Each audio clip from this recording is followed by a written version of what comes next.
This is CJ with the GOAT Sports Talk. Back at it again, going into just something that I seen here with you.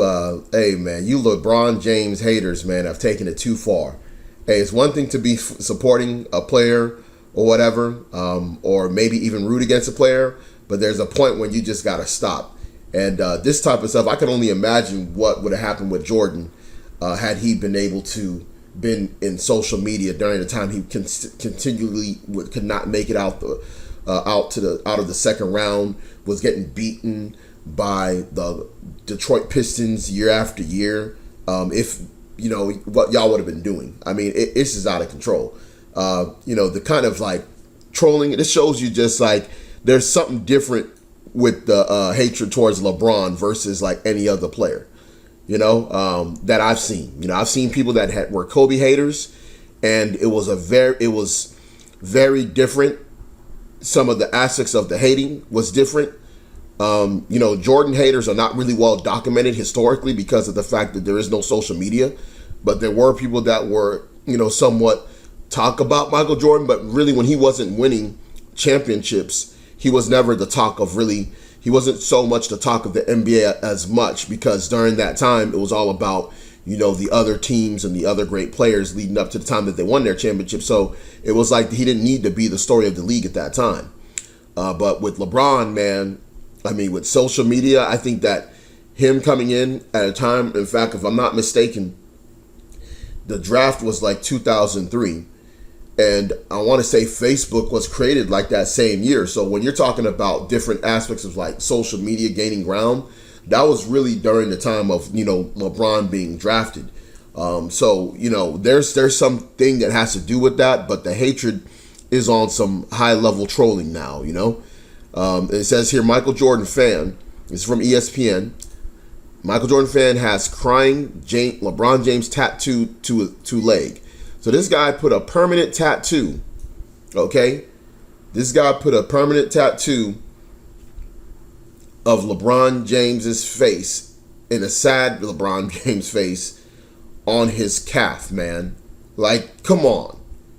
And this is a guy that's a LeBron James hater. That's why I've always said it. There's something different about the hatred towards LeBron that is not seen on a level that you would see with other players.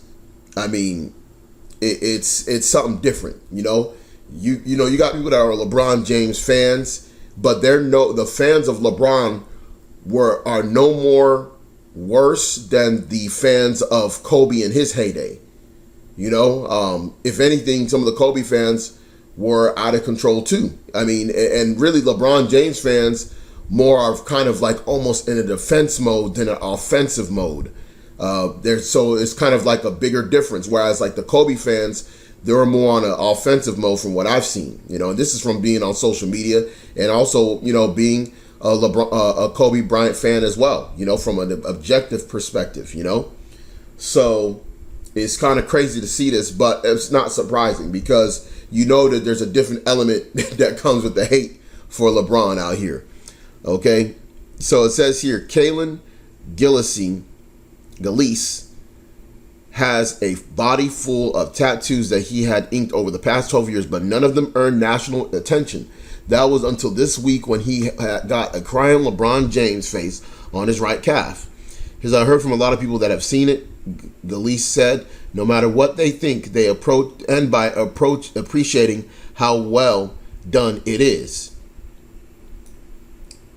Gillis, who lives in Salt Lake City, is a Michael Jordan fan and doesn't particularly like James. So this is a guy who lives in Salt Lake City. He's a Jordan fan, and in part to show his love and admiration for Jordan, he puts a tattoo of LeBron, who he dislikes.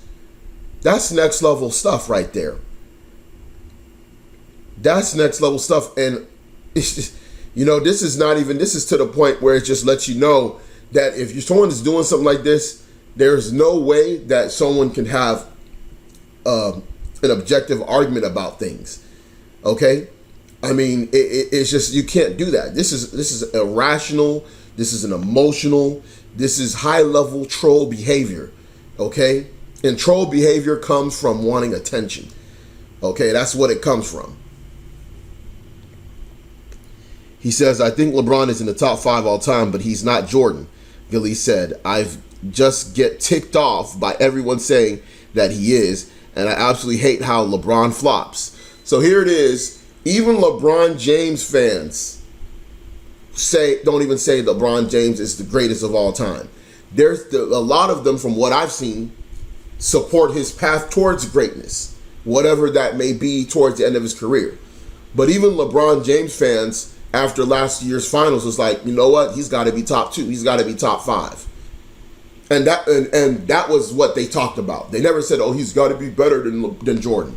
Now, on an objective level, you could say the teams that he had to face and beat in the NBA Finals were more talented and probably will have more future Hall of Famers than even Jordan faced that he beat. Even Steve Kerr himself said that the team that Golden State has is better than the teams that they beat during the three-peat he had with Jordan between 96 and 98. But somehow, some way, a guy who played with Jordan, who played in that era, who was with him and beat teams with him and played against his competition, can say that he believes that LeBron and Jordan are at the top of the heap, which you can see in one of my past videos. And if you want to hear the video, let me know, and I'll put a link for that interview that they have with Steve Kerr after this year's NBA Finals about him saying that the 2 best he's ever seen is Michael Jordan and LeBron. Okay? So, I mean, I'm not going to read this whole thing. You get the whole thing about this. These guys are going too far, man. The hatred is so high that I believe if LeBron and the Cleveland Cavaliers had some way found a way to win, there probably would have been people jumping off of the bridges, the Golden Gate Bridge in San Francisco. People would have been found themselves jumping into the ocean and drowning themselves in the Santa Monica Pier. Like, seriously. That's how the energy was out there, to the point there were some people that were so entangled in the hatred that they couldn't even sleep. They didn't want to see LeBron win so bad.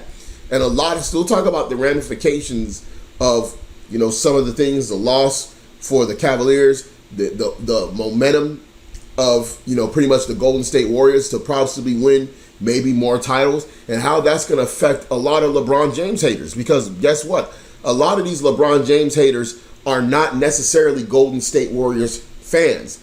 They're bandwagon fans for everybody that's a LeBron James fan or becomes a bandwagon fan of any team that's against him in the finals.